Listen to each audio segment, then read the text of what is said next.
In the previous video, I shared 4 tips on rental.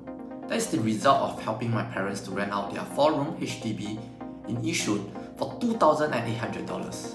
It is a record-breaking rental. You might want to view that video first. That was renting out a whole HDB unit. More recently, I also helped my brother to rent out 2 bedrooms, also in Yishun, at $1,000 each. That should be quite a record too. As always, we never use property agents. So for this video, I want to share with you the process to rent out your HDB without help from agents. It is easy. Don't ever be intimidated, especially by agents. You will need a contract to sign with the tenants, which I will provide. Let's start with the first step. You need to know your eligibility and how many tenants you can have. To do that, go to HDB website. For whole flat, you will have to fulfill the 5-year MOP. There's a maximum number of tenants you can have. Refer to this table. This column is for renting out of whole flat, maximum 6 tenants, be it 3, 4 or 5 room. This is a regulation which has been tightened in 2018. In the past, you can have up to 9 tenants, but they lowered to 6. Hence, rental yield is lower for bigger flat now. Similarly, for renting of bedrooms, it is also capped at 6. For renting out whole flat to non-Malaysian and non-citizens, you also need to check the neighbourhood and block quota. This is to limit the number of foreigners in the neighbourhood. It is only applicable to renting of whole unit, not applicable to renting of bedrooms. Now that you know how many person can rent your flat and whether they can be non-Malaysians or not, you will have to list your property on the internet. Without property agent, the 3 other channels to post are Carousell, Gumtree, and Oh My Home. If you know any forums, you can post on them too. If you wonder why we cannot post on Property Guru and 99.co, that's because they work with agents exclusively.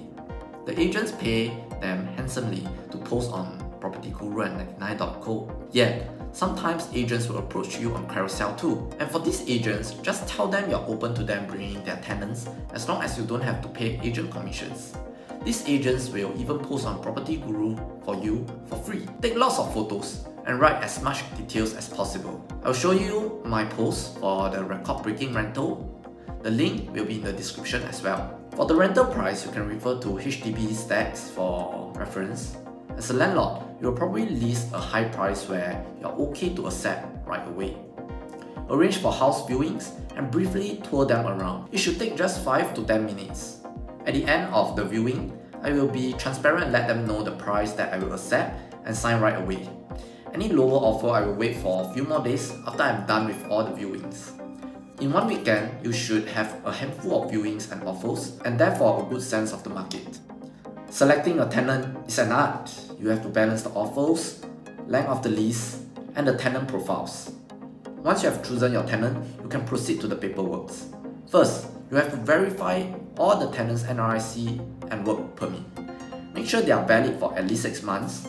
I will post the links to ICA to check NRIC and MOM to check work permits. Then go to HDB website to get approval. It will cost $20 and you will get it approved immediately. The next paperwork is to prepare this contract known as the tenancy agreement, which must be signed by all parties. There is a standard template from CA which is very long. That template is for rental of whole unit.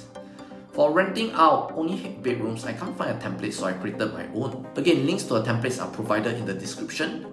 Arrange for the tenant to sign along with witnesses. At the same time, the tenant will also pay the deposit. The standard is 1 month deposit for 1 year lease, 2 months for 2 years lease. But note that everything in the tenancy agreement is a standard practice. You can change them if you want. After the tenancy agreement is signed, stamp duty has to be paid to IRAS within 14 days. The practice is for the tenant to pay for the stamp duty. Stamp duty is 0.04% of the total rental value. For example, for a $2,000 per month rental for a 1-year lease, it will work out to be $96. On the official move-in date, you will hand over the keys to the tenants and also fill up an inventory list. This is a list where you write down the items in the house that you are handing over.